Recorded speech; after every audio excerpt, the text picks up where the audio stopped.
Okay, I just want to make an update on the Ukraine situation. And I'd like to make a few points, sort of summarising my perspective so far in this situation. There's a lot of angles to look at. It's still a rapidly developing situation. It's still very tense. And right now, a lot of Western countries are thinking about pulling out of the G8, which is going to be held in Sochi. Now, a quick word about the G8. I do think it's becoming increasingly irrelevant in a world that includes countries like China, India and Brazil. The G20 is definitely going to surpass importance of the G8. So, I mean, Russia, I think it ranks 10th or 11th in terms of biggest economy, so I'm not sure why it's in the G8 anyway. But I find it hard to believe that it's going to go ahead in Sochi of all places. But a few points to consider about the current crisis. Firstly, it was Russia, not the EU, that has sent in troops to this region. Therefore, it's Russia that has escalated the situation. Now that's undeniable. It's not the EU that has sent in troops. Number two, Crimea may be a majority Russian region culturally and linguistically. That's to be acknowledged, and John Kerry acknowledged that. But it nevertheless is part of Ukraine, and it's internationally recognised to be so. It has been since 1991. So Russia has blatantly violated Ukrainian sovereignty, and the new Ukrainian leadership has to be commended for the restraint. I mean, it's incredible how much patience Kiev is showing in this situation. A lot of other countries around the world, treated with this sort of situation, would send in the troops and there'd be a war right now. So the current Ukrainian leadership, far from being a bunch of thugs as Medvedev described them, should be commended for their restraint here. Next point. Categorizing, I'm actually reading off a post I made in a forum, just in case anyone's wondering. Categorizing all anti-Yanukovych Ukrainians as far right is a gross distortion and a deliberate attempt by Russian state media to present themselves as moralist.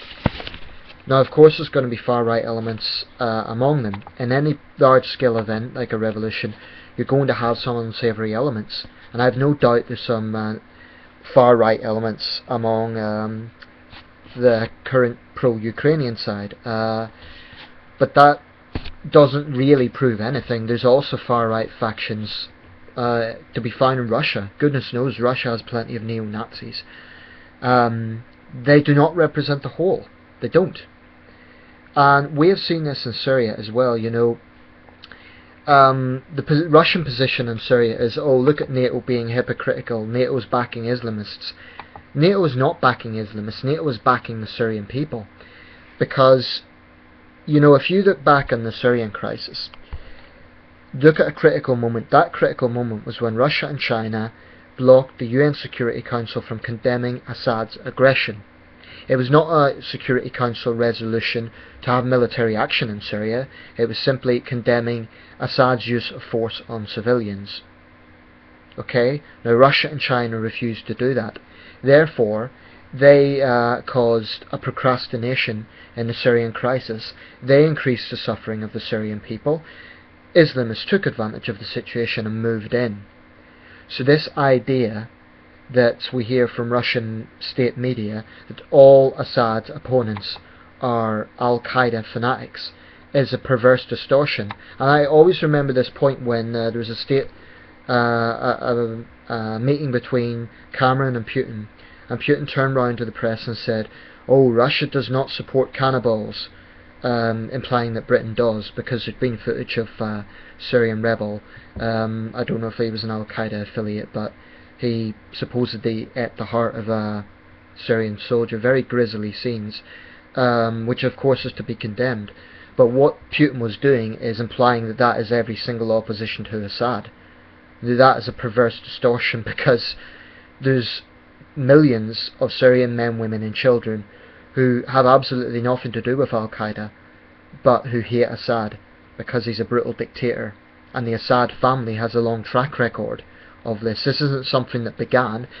You know, the Assad family's aggression began long before Al-Qaeda was created in 1996. Go back to 1982, when Assad forces committed a brutal massacre in Hama.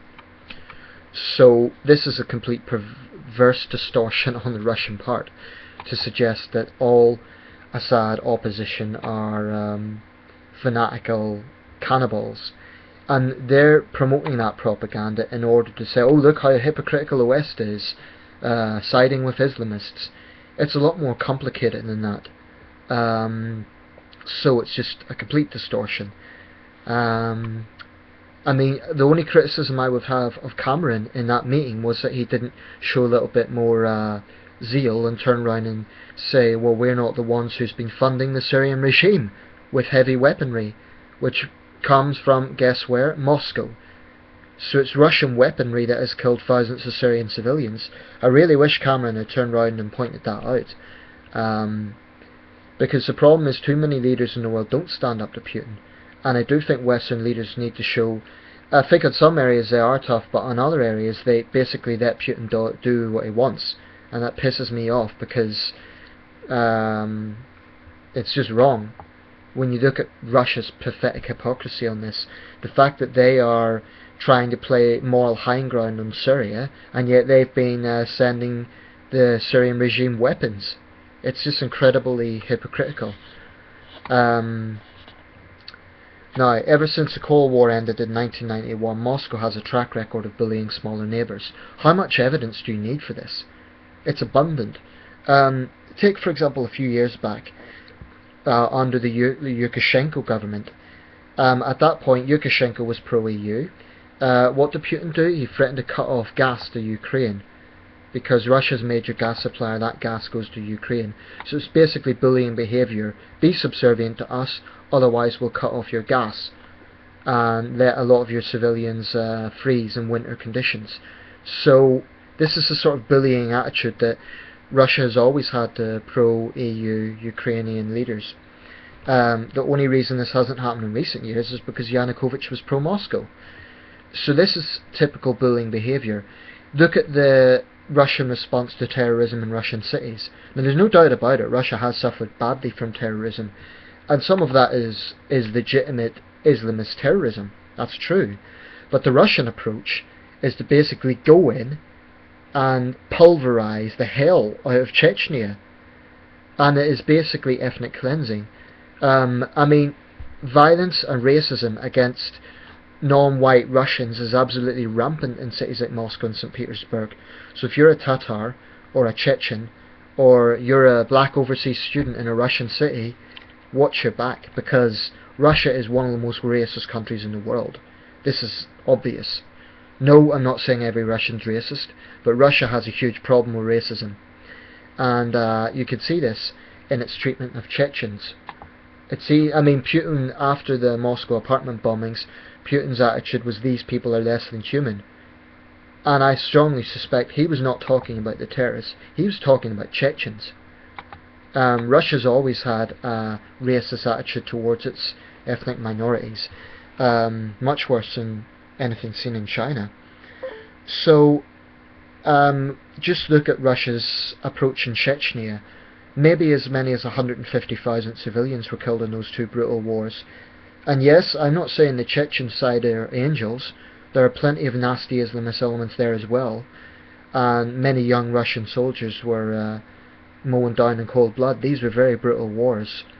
But for Russia to lecture the West on morality is just pathetic. It's almost laughable if it wasn't so serious. Likewise, look at Afghanistan. Now this is when the Cold War was going on, but it's still relevant. Look at the sort of propaganda we see from RT on the rights and wrongs of NATO in Afghanistan. Well, the Afghan mess, a very large part of that started off with the Soviet invasion, long before NATO had anything to do with Afghanistan. You'll never see that reported in RT, when the Soviet Union invaded a sovereign state, long before Western intervention. So it's just incredibly...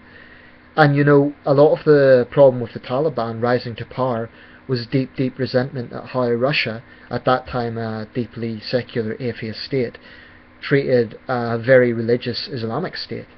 You know how you had situations of Russian troops urinating in mosques, treating the Quran like it was dirt. This is the sort of atrocities that took place in the Soviet war in Afghanistan. So when Russia tries to play the moral high ground with NATO, it's just laughable. Another situation is Serbia. Russia always says, oh, look at how NATO bombed Serbia. What they forget to mention is Serb aggression in Kosovo, and Serbia committing hideous ethnic cleansing, and the 7,000 Muslim men and boys murdered at Srebrenica, which Russia turned a blind eye to. So, if you look at Russia's track record, anyone that honestly thinks Russia is a dove really, really needs to study their history. Does NATO have blood on its hands? Yes, it does. Is the West angelic? Far from it. But for Russia to assume a position of moral high ground is just ridiculous. I'm quickly finishing my last points because I'm running out of time here. Russia Today is not a credible news source. I don't have to say too much about this because I've made videos about it. It's a fiercely biased mouthpiece for the Kremlin. Its directors are driven by ultranationalism, not journalistic integrity. Of course all the networks are biased, and that's always the retort that I get when I raise this issue. They'll say, oh, what about the BBC, what about CNN? They're biased as well. Of course they are. But the point is, Russia Today, in my opinion, doesn't face half as much scrutiny as it should, whereas Western networks already face scrutiny. They already face widespread scrutiny. Russia Today doesn't. It's a lot newer than these Western networks, therefore people seem to think it's got some sort of moral high ground. It really, really doesn't. You don't need to be a genius to work out that RT has a blatant agenda, because everyone they invite on their show, they talk about debate, but realistically they check people who go on this show. They make sure that they're going to come out with an anti-Western position. This isn't integrity. This isn't in journalistic integrity. They invite on conspiracy theorists whom they know will agree with them, whom they know will come out with conspiracy theories about Washington, London and Paris, and then they present them as being somehow the mainstream. It's ridiculous. That would be as ridiculous as Western networks inviting on some Russian doomsday cultist who believes the Kremlin is run by so-and-so. It's just ridiculous. Finally, one of Ukraine's leading doctors, I remember seeing her interviewed. She personally witnessed unarmed citizens being gunned down by officials, by government forces in Kiev weeks ago, when Yanukovych was still in power. And she said that she had no political agenda. She treated troops as well.